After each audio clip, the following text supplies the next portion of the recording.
네, 오늘은 신약 역사서, 특별히 이제 사도행전을 말하는데요. 신약 역사서라고 하면 신약 역사서에 대한 말씀을 나누도록 하겠습니다. 이 누가복음을 쓴 누가의 이 소중한 공헌이 하나 있습니다. 그건 뭐냐 하면 마가, 마태, 마가, 요한 세 사람은 모두 예수님의 이야기를 쓰는 것으로 만족을 했죠. 그렇지만 누가는 그 예수님의 이야기를 쓰는 것으로 만족하지 않고 초대교회 이야기를 전하려는 계획을 세웠습니다. 그 사도행전 1장 1절부터 5절에 보면 누가복음도 처음 시작할 때 데오빌로에게 주는 그런 데오빌로에게 바치는 그런 헌사가 나와 있는데, 그 데오빌로라는 사람은 그 사람의 정체에 대해서는 학자들이 좀 논란을 벌이고 있는데요. 한편에서는 아마도 이 누가의 이 이부작, 이 저작을 저수를 재정적으로 지원한 사람이 아니겠나, 그런 생각을 그런 학자들이 추측을 하죠. 왜냐하면 당시에 책을 쓴다는 것은 오늘날에도 어, 많이 편해지긴 했지만 여전히 돈이 드는 일이지만 당시에는 더욱 그랬습니다. 그래서 이 데오빌로라는 사람이 그 재정적인 지원을 하면서 예수님에 대해서 이야기를 쓰라고 하는 그런 부탁을 하지 않았는가, 그런 하나의 추측이 있고요. 또 하나의 추측은 그 데오빌로는 그런 어떤 특별한 사람이 아니라 데오빌로라고 하는 이름이 데오스라고 하는 말과 필리아라고 하는 말, 하나님을 사랑하는 사람들, 뭐 그렇게 번역을 할 수 있거든요. 그래서 이건 하나님을 사랑하는 사람들을 암시적으로 이렇게 가리키는 말로 그렇게 문학적인 장치로 사용했다고 하는 그런 주장이 있습니다. 어쨌거나 이 누가복음은 다른 복음서와 달리 누가복음 서문에, 그 서두에, 그리고 사도행전 서두에 데오빌로라고 하는 사람에게 내가 지금 이 글을 쓸 텐데 이러이러한 내용입니다 하는 그런 인트로덕션이 있죠. 사도행전 1장 1절부터 5절이 이제 그 내용인데, 그 내용을 보면 1절, 2절에서는 이제 누가복음에서 자신이 쓴 내용, 앞에 글에서 그 내가 지금 이러이러한 얘기를 썼습니다 하는 얘기를 한 다음에 3절부터 5절에서는 이 누가복음에 기록된 사건 이후에 어떤 일이 있었나, 그걸 쓰겠다, 그런 얘기를 합니다. 그러면서 그 중에 일부를 인용을 하면, 예수님이 부활하신 예수님이 이제 너희는 예루살렘을 떠나지 말고 내게서 들은 아버지의 약속을 기다려라.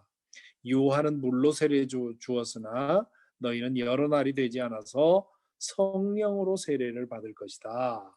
이렇게 얘기를 하게 되었죠. 그래서 이것이 인트로덕션에서 한 얘기입니다. 그래서 이 누가는 성령의 세례 이후에 교회가 어떻게 발전되었는지, 하나님의 약속, 즉 성령의 세례가 임한 이후의 일을 기록하게 된 것이죠. 그래서 만일에 사도행전이 없었다면 우리는 초대교회가 어떻게 시작되었고 어떻게 발전되었는지를 전혀 알지 못했겠죠. 그리고 바울의 편지를, 이 사도행전이 더 중요한 것은 바울의 편지를 읽을 때 그 배경을 상상할 수 있게 해주거든요. 그래서 이 누가가 상당한 공헌을 우리에게 해줬습니다. 그래서 분량으로 따지면 이 신약 성경을 쓴 중요한 두 저자를 얘기를 하면 바울과 누가입니다. 분량으로 따지면 오히려 누가가 쓴 누가복음과 사도행전을 합하면 바울이 쓴 모든 그 편지보다 더 많죠. 그래서 그런 점에서 보면 누가가 매우 큰 우리를 위해서 공헌을 했다 할 수 있습니다.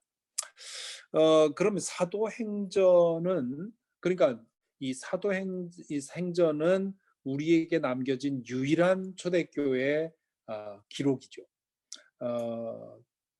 다른 사람들이 거기에 대해서는 관심을 쏟지 않았기 때문에요.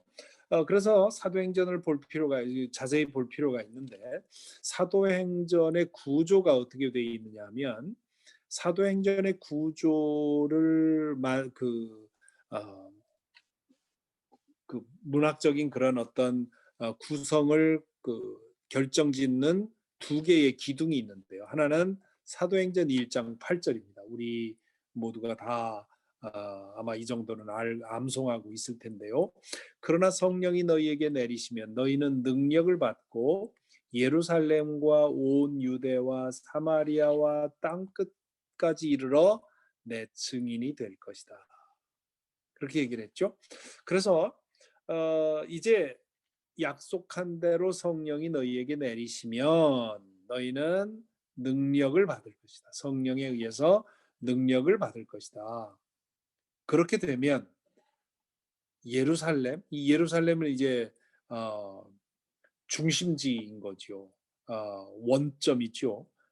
예루살렘에서 시작이 돼서 온 유대와 사마리아와 땅 끝에까지 이 점점 이 예루살렘을 중심으로 해서 그 다음에 유대 땅, 그 다음에 사마리아, 그 다음에 땅 끝까지 이 퍼져가는 그런 구조를 여기서 암시를 하는 겁니다. 그러면서 이제 그 예루살렘에서 교회가 시작이 되어서 점점 땅 끝까지 퍼져가는 그 이야기를 쭉 이제 일관되게 따라가고 있는데요.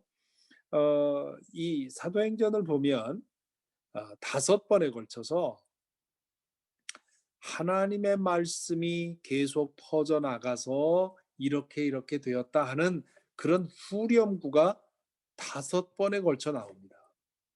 그래서 학자들은 이 5번이 이 누가가 이 교회의 확산 과정을 그려가면서 6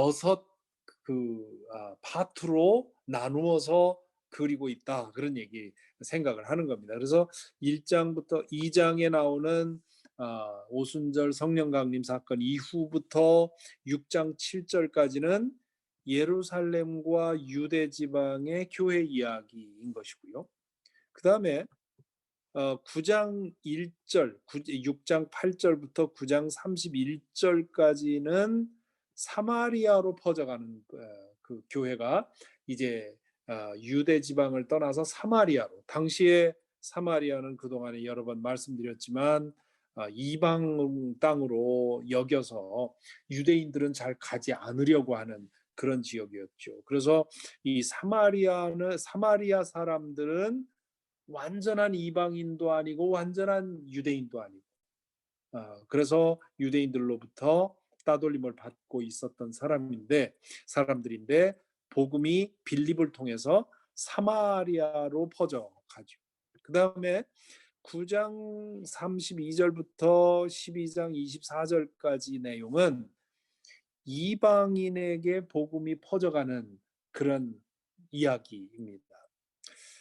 그런데 여기까지에서는 그 초대교인들이 적극적으로 이방인들에게 다가가지는 않아요. 그런데 성령께서 아주 그 특별한 그런 역사를 통해서 이방인들에게로 넘어가게 만들죠.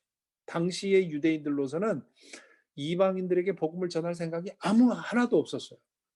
그런데 빌립이 에티오피아 내시를 만나지 않습니까? 그 8장에 나오는 얘기인데, 에티오피아 내시를 만나서 그가 보니까 이 성경을 읽고 있단 말이에요. 이사야서 53장을 읽고 있는데 그 이사야 53장에 나오는 종이 누구인지 궁금해할 때 빌립이 그 사람에게 복음을 전했단 말이에요. 그러자 성령이 그 사람에게 임하는 거예요.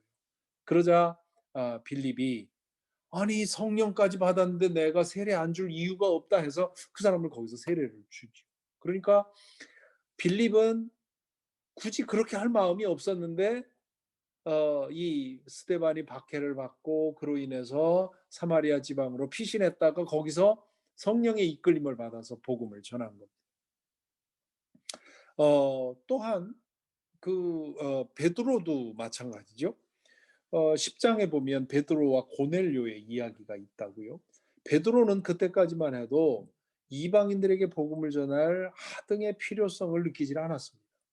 그런데 환상을 통해서 고넬료를 만나게 하시고 고넬료에게 고넬료의 집에 가서 그들에게 설교를 하다 보니까 거기에 모여 있는 사람들에게 성령이 임하는 걸 봤습니다.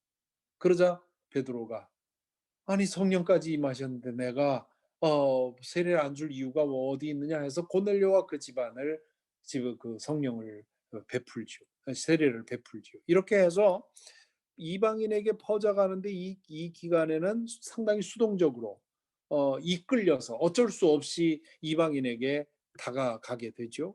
그리고 그 이후로 이제 13장, 15장, 16장에 보면 이방인에게 이제는 능동적으로 나가서 복음을 전하기 시작을 합니다. 특별히 어, 그 안디옥 교회에서 베드로 바울과 바나바를 세워서 선교사로 보내게 되죠. 그래서 이제는 이방 도시를 적극적으로 다니면서 복음을 전하는 그런 변화가 나타나게 되고요. 그리고 19장 20절까지는 계속해서 점점 더 소아시아 지방만이 아니라 이제는 유럽 지방까지 마케도니아 지방까지 나가고 그리고 마지막으로는 로마로까지 가는. 그래서 이 1장 사도행전 1장 8절에서 부활하신 승천하시기 전에 예수님께서 이렇게 될 것이다 했는데 그 일이 이루어져 가는 과정을 누가가 쭉 그리고 있는 것이죠. 그게 이제 사도행전의 내용입니다. 조금 전에 잠깐 언급했지만 이 복음이 전 세계로 퍼져나가는 데 있어서 중요한 전환점이 된 사건들이 사도행전 안에 있는 사건만 보자면 이게 그 60년 이전에 일어난 사건이죠.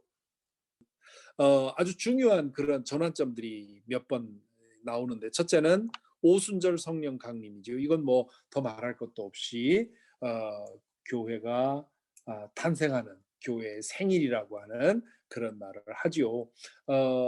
그 부활한 주님을 만났지만 그리고 예수님이 정말 죽은 자들 가운데서 부활하셨다는 것을 믿었지만 그리고 확신했지만 아직 그들에게는 용기가 없었습니다. 그래서 모여서 기도할 때 성령이 그들에게 임했을 때 그 후에야 그들은 이제 예수님이 부활했다고 나가서 전하면서 교회가 형성이 되죠.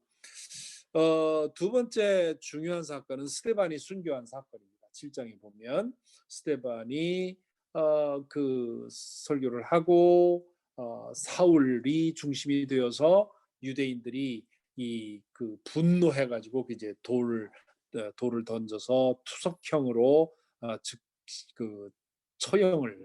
즉시 처형을 하게 되죠. 그런데 재밌는 것은요. 이 일로 인해서 교회가 예루살렘의 경계를 넘어서게 됩니다. 어찌 보면 이 스데반의 박해는 초대교인들이 예루살렘 안에만 머물러 있으려고 하는 그런 컴포트 존 안에만 머물러 있으려고 하는 이 초대교인들을 흩어내기 위한 어떤 그 계기가 아니었나 그런 생각을 할 정도로 유대인 이 12사도를 비롯해서 초대교인 예루살렘 교회는 그냥 그 안에서 우리끼리 지냈던 거예요. 그런데 스데반이 순교를 당하면서 유대인 권력자들이 교회를 박해하고 그 가장 앞장선 사람이 이제 바울이었죠. 그렇게 되면서 믿는 사람들이 예루살렘 밖으로 다 흩어졌다. 어떤 사람들은 유대로 가고 어떤 사람은 사마리아로 가고 어떤 사람은 안디옥으로 가고 멀리까지 이제 흩어진 겁니다. 그런데 그것이 그들이 흩어져서 거기 가서 복음을 전한 거죠. 그래서 이제 교회가 안디옥에 또 생기고 여러 곳으로 이제 생기게 됩니다. 그리고 아까 말한 빌립이 사마리아에 가서 선교하고 또 에디오피아 내시를 만나고 한 것은 이방 선교의 중간 단계이죠.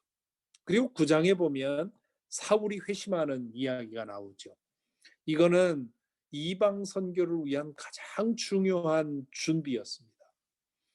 사울을 회심시키셔서 그를 만나 주셔서 그를 변화시키셔서 그로 하여금 이제 이방인의 사도가 된. 사실 바울도 처음부터 이방인의 사도가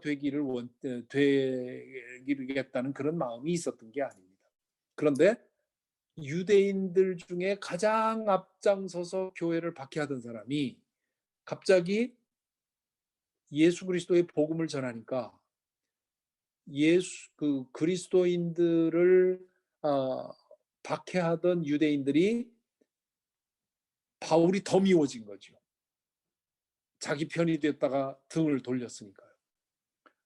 그렇기 때문에 그리고 바울이 가장 앞장서서 교회를 박해하다가 뒤집어서서 교회를 복음을 전하고 다니니까 이 바울이 가장 강력한 기독교 복음의 증거가 된 거예요.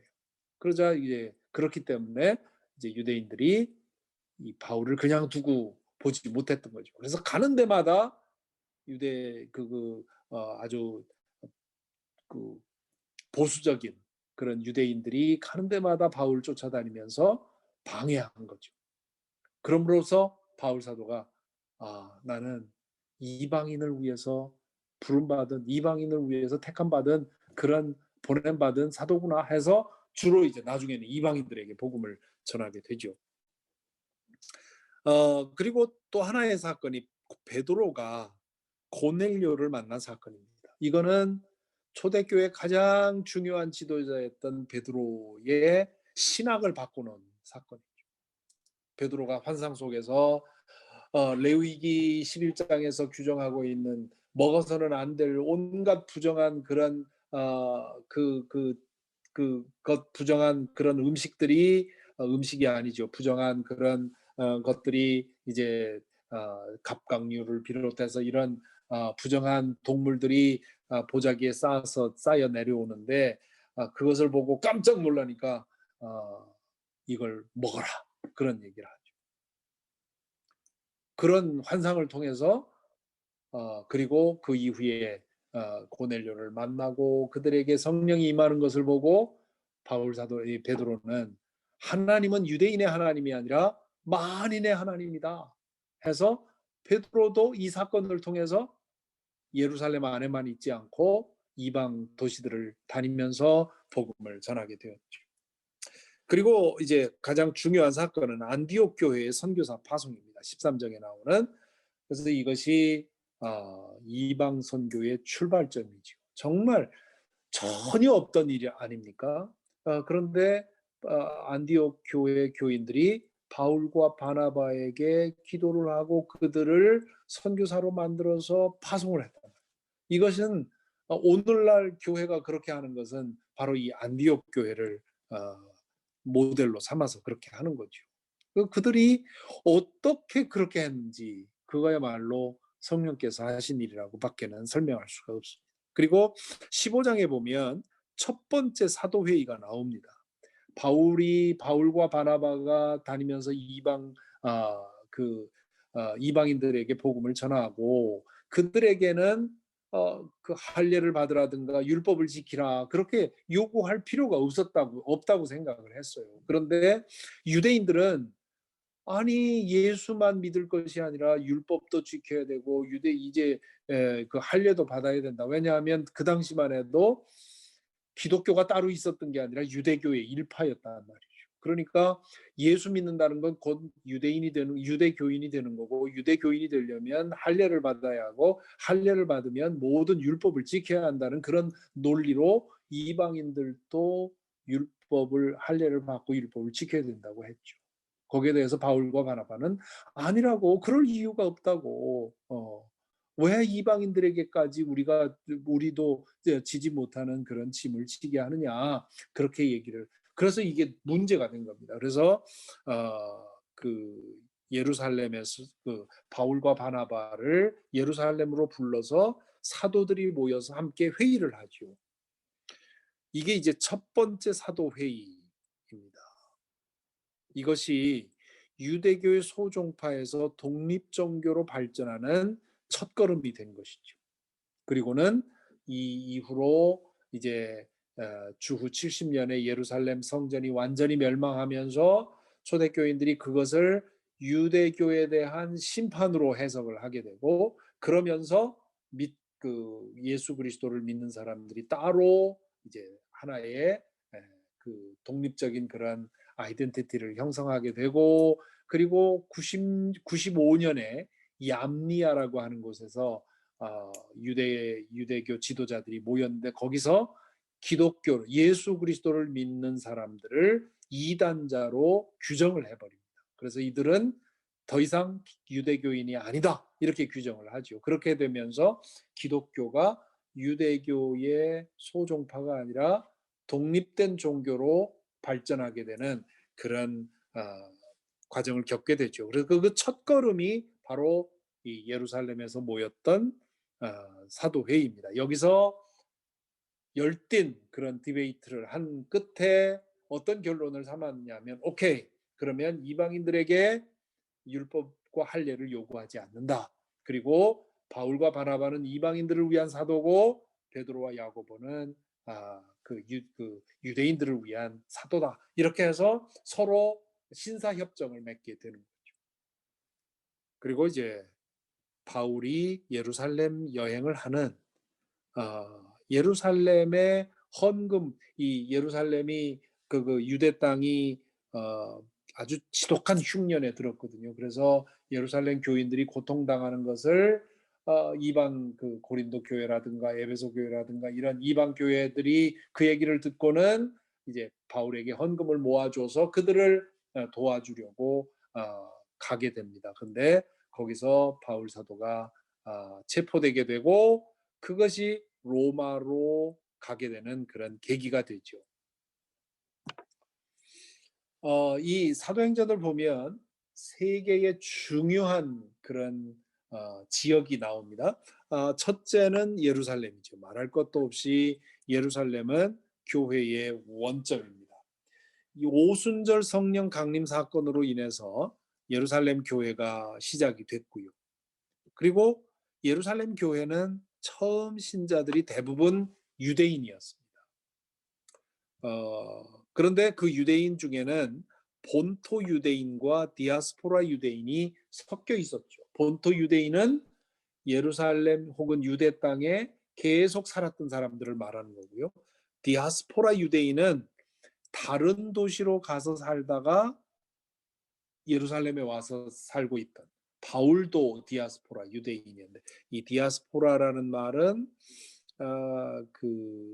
흩어졌다 하는 그런 흩어진이라는 뜻을 가진 헬라어인데, 디아스포라 유대인은 바로 그렇게 로마라든가 혹은 안디옥이라든가 그런 이방 도시에 살다가 예루살렘으로 와 있던 사람들, 이 사람들이 예루살렘 교회에 섞여 있었죠. 처음에는 사도들을 중심으로 해서 한 곳에 모였다가 교인이 점점 많아지면서 가정교회 형태로 예루살렘 안에서 그 여러 집에 모였겠죠.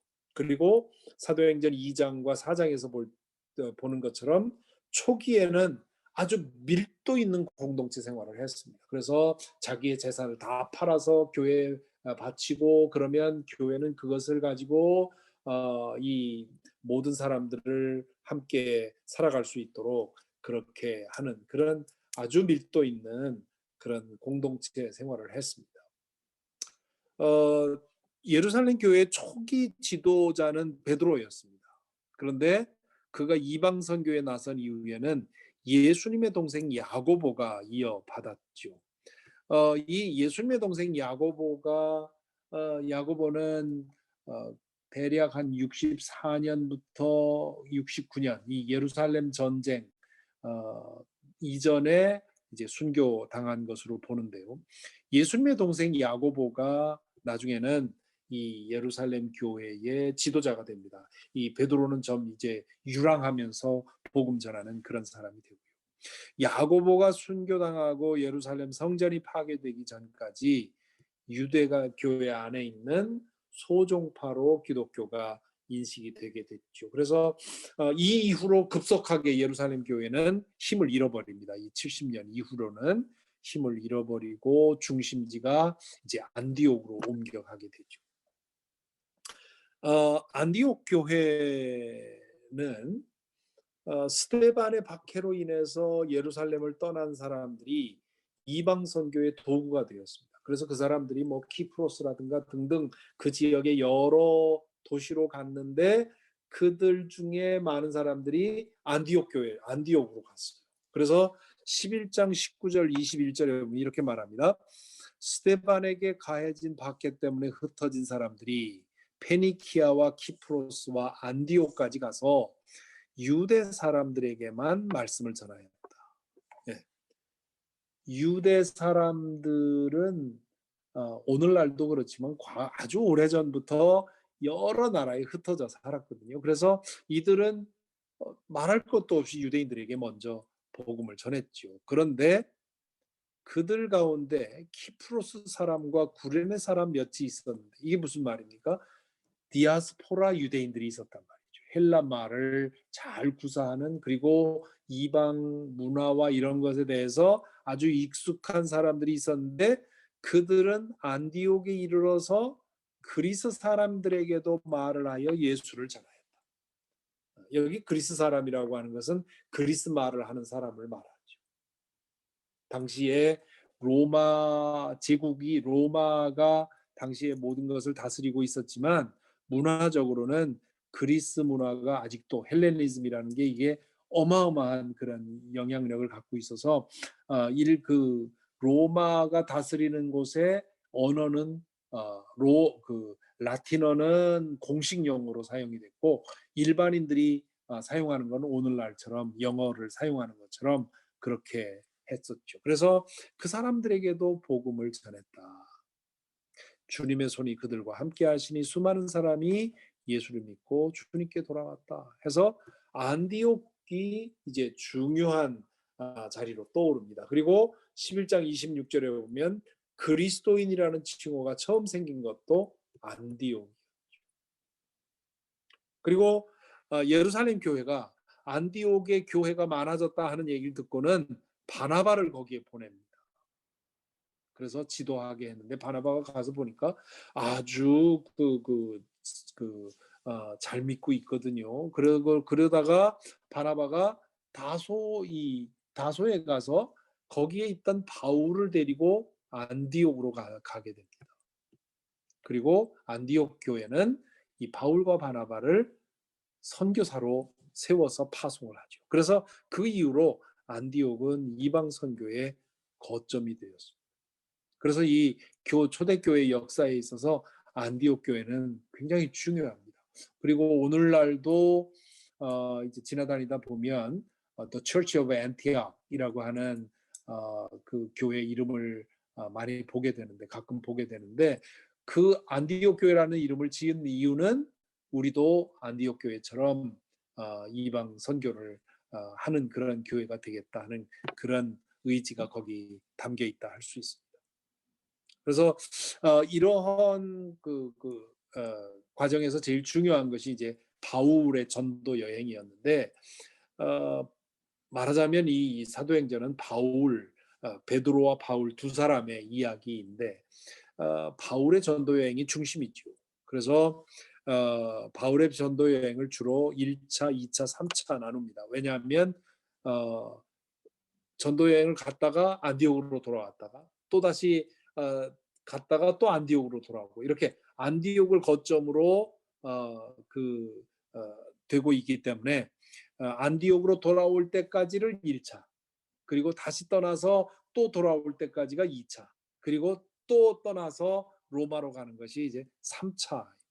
그래서 마치 동심원을 그리듯이 1차 때는 키프로스와 이 소아시아 남쪽 지방을 중심으로 갔다 오다가 두 번째 때는 이제 마케도니아까지 넘어가서 복음을 전하고 그리고 3차 때는 또 그 지역을 두루 거쳐가게 되는데 그러다가 이제 예루살렘으로 가게 되죠. 그러다가 로마로 가게 됩니다. 사도행전은 28장 31절이 마지막 절인데 이 오픈 엔딩으로 되어 있습니다. 완전히 끝난 것이 아니라 마치 끝나지 않은 것처럼. 그래서 사도행전의 마지막에 대해서 거기 몇 가지 이론이 가설이 있어요. 어떤 사람들은 아마 누가가 이 글을 쓰는 중에 31절에서 체포되어서 잡혀갔을 거다.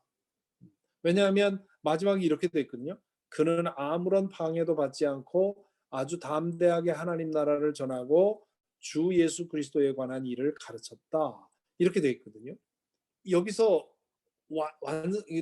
보통 책들은 완결돼서 끝나는데 완결이 안 됐단 말이죠. 그러니까 아마 누가가 여기까지 썼다가 잡혀가는 바람에 끝난 거 아닌가 이런 그 주장을 하는 사람도 있고요. 또 어떤 사람들은 더 있는데 유실되었다. 그래서 32절 이하는 옛날에 책을 쓸 때는 파피루스를 쓰니까 뒤에 있는 한 장이 딱 떨어져 나가면 그러면 찾을 수가 없는 거죠. 그래서 유실되었다 이런 주장을 하는 사람도 있죠. 그러나 지금 대부분의 이제 성서학자들은 누가가 의도적으로 이렇게 끝냈다. 왜냐하면 땅 끝까지 재림 때까지 성령의 역사가 계속 쓰여져야 되기 때문에 완결하지 않고 이렇게 미완의 상태로 남겨두었다. 그렇게 얘기를 하죠. 자, 그리고 또 하나 이 사도행전의 중요한 지역은 로마죠. 당시에 로마 제국이 다스리던 때이기 때문에 복음이 세계 종교가 되려면 로마로 가야 되는 거죠. 로마 교회는 누가 세웠는지 알 수는 없습니다. 거기엔 두 가지 가설이 있는데요. 하나는 2장 10절에 보면 오순절 성령 강림 때 나그네로 머물고 있는 로마 사람도 거기에 있었다. 그런 얘기가 기록이 있습니다. 그래서 오순절 때 성령 강림을 경험하고 회심한 로마 출신 유대인이 다시 돌아가서 아마 모이기 시작하지 않았겠는가 그런 생각을 하는 거고요. 두 번째 가설은 10장에 나오는 고넬료입니다. 고넬료와 그 가족이 이 임기를 마치고 로마로 돌아갔을 때 그곳에서 모이지 않았겠느냐 그런 생각을 하는 거죠. 근데 이 두 가지 중에 어느 하나를 선택할 이유는 없습니다. 두 가지 다 중요한 역할을 했겠죠. 그리고 우리가 알지 못하는 또 다른 어떤 그 영향력으로 인해서 로마 교회가 세워졌습니다. 이 수에토니우스라고 하는 로마 역사가가 있는데요. 그 사람이 쓴 황제전이라고 하는 책에 보면 주후 49년에 유대인들 사이에 다툼이 있었습니다. 그래서 클라우디우스 황제가 모든 유대인들을 로마시로부터 추방하는 일이 있었습니다. 그래서 이것이 역시 예수 믿는 유대인들과 믿지 않는 유대인들 사이에 갈등과 분열이 아니었겠는가 생각을 하죠. 그리고 주후 54년에 클라우디우스 황제가 죽고 네로가 황제가 되면서 이 클라우디우스 칙령이 거두어지고 로마 바깥으로 추방되었던 유대인들이 다시 들어올 수 있게 허락이 되었습니다. 그래서 이때 이제 예수를 믿는 교회들도 이때 다시 재건이 되지 않았을까. 그리고 주 57년경에 바울이 로마서를 써서 보내게 됩니다. 그 얘기는 고린도에 있을 때, 고린도에 2년 있지 않았습니까? 그때에 쓴 것으로 생각을 합니다. 자, 이것이 이제 초대교회, 예수님 부활 승천하신 이후로 이 62년, 바울 사도가 로마에 도착한 것이 60년경으로 추정을 합니다. 그리고 그가 이제 2년 동안 막힘없이 복음을 전했다. 그렇게 되어 있는데, 그가 그 순교당한 것은 64년경입니다. 그래서 그 2년, 그 2년 정도의 기간에 무슨 일이 있었을까? 이제 학자들은 어떤 학자는 그때 바울이 로마서에서 쓴 것처럼 스페인으로 가서 복음을 전하고 왔을 거다 이렇게 추정을 하죠. 어찌됐든 그는 이제 이 네로 황제가 로마에 낳은 화제를 기독교인들에게 덮어 씌우면서 기독교인들에 대한 대대적인 박해가 있을 때 참수형을 당합니다. 그때 이제 베드로도 이제 순교를 당하는데, 베드로는 유대 로마 시민이 아니었기 때문에 십자가 처형을 당했고, 바울 사도는 로마 시민이었기 때문에 이제 참수형을 당한 그 것이죠. 참수형이 오늘 우리의 기준으로 볼 때는 굉장히 잔인한 형벌이지만, 당시로서는 참수형이 그 자비로운 그런 처형 방법이었습니다. 왜냐하면 고통의 기간이 짧기 때문에. 그 프랑스 혁명 때 그 단두대, 기요틴이라고 하는 그 단두대도 프랑스 혁명 때 만들어졌는데, 그게 기요틴이라고 하는 의사가 이 다른 처형 방법은 너무 잔인하다. 그래서 가장 인간적인 그런 처형 방법으로 고안하고, 그리고 채택된 것이 기요틴이라고 하는 단두대, 이 위에서부터 칼날이 떨어져 가지고 순간 목이 잘리는, 오늘 우리가 볼 때는 아주 잔악무도한 그런 처형 방법이지만, 사실은 그게 이 인간적인 그런 배려로 만들어진 것, 이 바울 사도가 참수형을 당한 것도 그런 이유죠. 그래서 오늘 말씀을 결론 지으면서 이 초대교회 역사를 통해서 우리가 볼 수 있는 몇 가지 교훈이 뭔가. 첫째는 교회의 주인은 성령이시다 하는 거죠. 그래서 사도행전의 주인공이 누구냐? 성령이다. 그래서 사도행전에 대한 또 다른 이름으로 성령행전이라고 그렇게 이름을 부르는 사람들도 있습니다. 그리고 사도행전을 보면 고난과 박해는 교회를 죽이기보다는 오히려 교회를 더 퍼뜨리는, 그래서 터툴리언이 그런 얘기를 했죠. 박해는, 순교는 교회의 씨앗이다. 그런 얘기를 했습니다. 이 터툴리언은 순교를 순교에 대한 어떤 초청 뭐 이런 글도 쓴 사람인데요. 그래서 이 고난과 박해가 교회를 압살시키는 것 같지만 실은 교회를 더 살려내는 그런 힘을 갖고 있는 것을 볼 수가 있고요. 그리고 복음 전파의 주역은 모든 그리스도인들이다. 바울과 베드로, 바나바 이런 중요한 사람들도 있었지만, 아까 안디옥 이야기에서 본 것처럼 사실은 그들이 가기 전에 이름 없는 그런 한 사람 한 사람이 자신이 믿는 바를 사람들에게 전함으로써 교회가 퍼지게 된, 그래서 복음이 오늘 우리에게까지 전해진 것은 바로 한 사람 한 사람 믿는 그리스도인들이 그렇게 했기 때문이다. 그리고 아까 말씀드린 대로 사도행전의 역사는 나를 통해 계속 이어져 가야 된다. 사도행전이 28장에서 끝났거든요. 지금 우리는 아마 280장 정도에 와 있을지 모릅니다.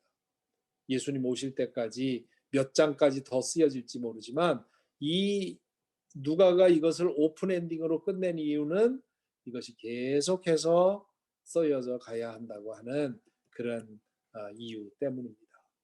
그래서 이렇게 정말 예수님이 부활 승천하셨을 때 겨우 120명 정도의 작은 무리가 예루살렘 마가의 다락방에서 함께 기도하는 두려워 떠는 그 사람들이 거기에 성령이 임해서 그 복음이 점점 퍼져나가서 오늘 우리에게까지 이르고 이 세상을 다 덮는 그런 역사가 이루어진 것을 돌아보면 이 교회의 역사는 정말 사람들이 만든 역사가 아니라 하나님께서 하신 일이다.